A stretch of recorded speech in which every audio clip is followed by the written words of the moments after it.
నాలుగు దిక్కులే నువ్వే దిక్కని మొక్కే నాగమ్మ నీ బంగారు కాంతుల చల్లని పడగల దీవెనలి అమ్మ అమ్మా నాలుగు దిక్కులే నువ్వే దిక్కని మొక్కే నాగమ్మ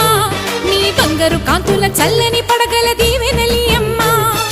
నమ్మిన వారికి నాగుల జాతికి అమ్మవు నీవమ్మ పసుపు కుంకుమ పడతుల కొసగే దేవత నీవమ్మ